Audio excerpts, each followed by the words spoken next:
new products. So do the same with your waxing as well. There's a whole host of new things out there. All the different companies are offering new types of waxes, new application methods. So get yourself online, find what's out there. There's some great suppliers here today as well. A couple of quick resources for you online as well. learnmalewaxing.co.uk is my education website. Articles, tips, and downloadable resources on every aspect of male waxing. And secondly, if you are not already a geek, sign yourself up to salongeek.com. It's the world's largest online community for salon professionals. Discussion forums, articles, tutorials on every aspect of the hair, beauty, and nail industry. If you've got a question, you can bet your bottom dollar that it's either on there, and if it hasn't been asked, someone will be able to answer it. We've got a couple of geeks in the audience today, actually, which is great. That's really cool. Right, so we are going to wax our chap. This is Craig, who's very kindly come all the way up from Hampshire today to be my model.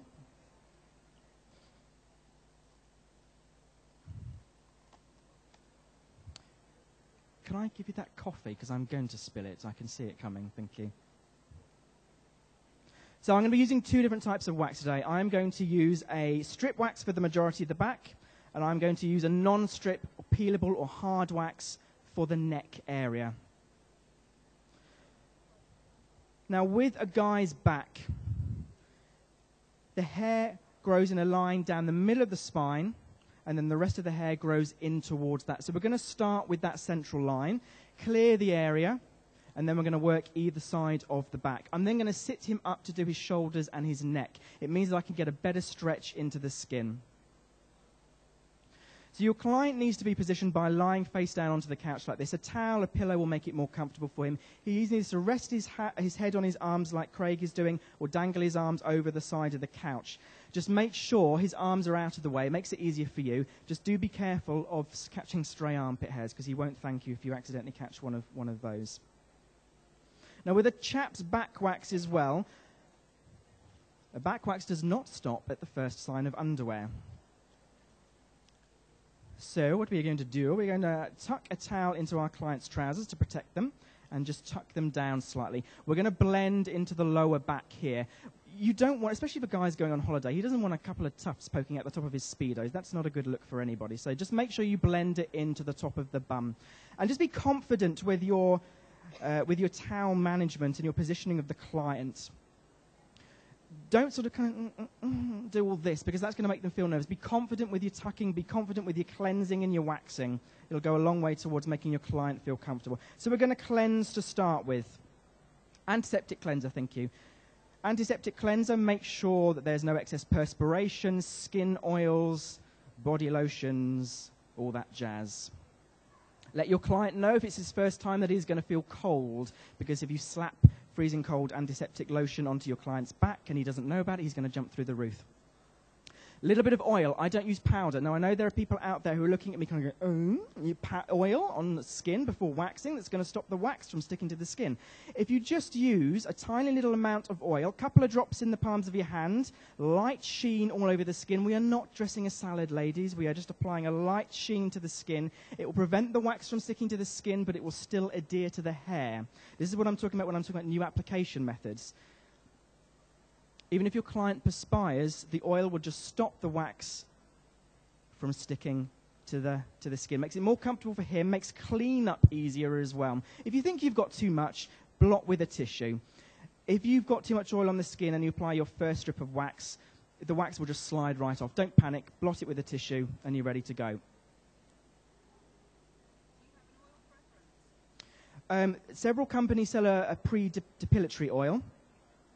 We can't talk brands here, but all of the waxing companies here today will have either a pre-depilatory oil or a post-wax oil, all of which are suitable to use on the skin. You can also use a carrier oil, a massage, like massage oil. You want to be using something like sweet almond or grapeseed oil, something that's relatively light. Stay away from things like avocado oil, peanut oil, which they're too heavy for the skin. So a refined mineral oil is absolutely perfect. Most of the depilatory oils out there will have a mineral oil base. Okay, so I'm putting a very thin line right the way down the center of the back. getting it on the towel in the process, which is why we use a towel. So once we've cleared the central line, I've then got a clear line to work from either side. So your first strip. Now, I normally work the other side in the salon, all the way up the center of the back. Don't forget to put your hand down afterwards. It does sting. Now, you'll notice I'm not going all the way up to the neck because that is difficult to keep taut from this position. So I'm going to get that when I sit Craig up.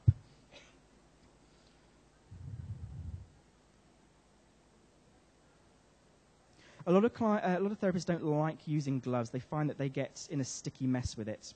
The way that I view it, if you've got gloves on and you get wax on your gloves, a little bit of oil will just shift it straight away. I actually find it makes it less sticky for that reason. So I'm applying wax to the whole of one side of the back before I remove it. This is speed waxing. You can do it any area of the body. If you're using a strip wax with a low melting point, it will stay fluid on the skin so that you can cover the whole of one leg, the whole of one side of the back like I am here,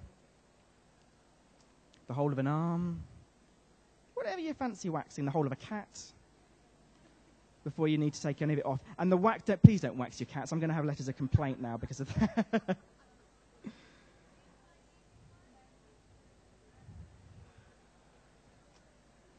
Aren't I good? I'm not double dipping. Now, industry standards are changing on double dipping. Hot topic at the moment. Work within your comfort zone. Work within the requirements of your insurance provider and your local health authority.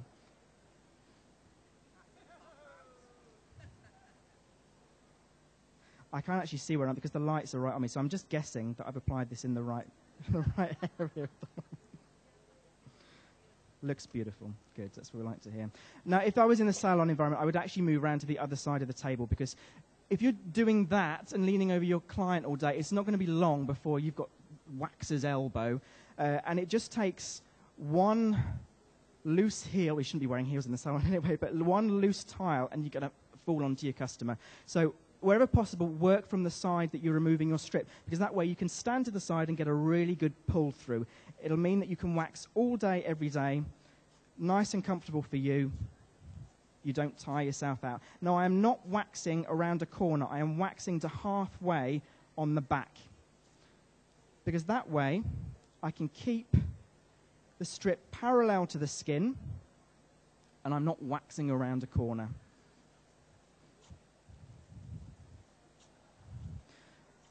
Now, the benefit, again, of using oil is that there is very little sticky residue left on the skin, so there's very little cleanup for me to do afterwards.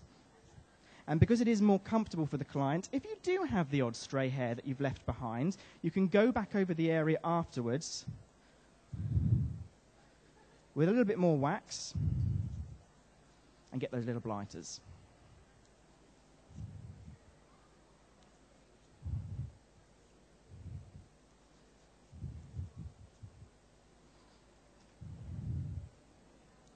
Now, I can see I've missed some in the middle there, but for the purposes of time management, we're just going to carry right on to the other side. How are you doing, Craig? Good. I didn't pay him to say that. Does it hurt, Craig? No, it doesn't. Good. Now, with first-time clients, there will be an element of ouch. Do let your clients know that it gets easier with every subsequent appointment. Book them in every 4 weeks, not every 6 weeks, not every 7 weeks. Book them in every 4 weeks and book them in at the end of their last appointment. Even if they then have to call you the day later because they don't have their diary with them and they need to change their appointment, get them up at the end of your waxing appointment and book them in for their next one. You don't have to be pushy about it, but something like, okay, I've got a slot on this day in 4 weeks' time. How does that suit you? Nice and easy. You will always get clients that won't want to book at the end of their session, but the busier you get, the more they will soon realize that to get the slot they want, they're going to have to book at the end of their previous appointment.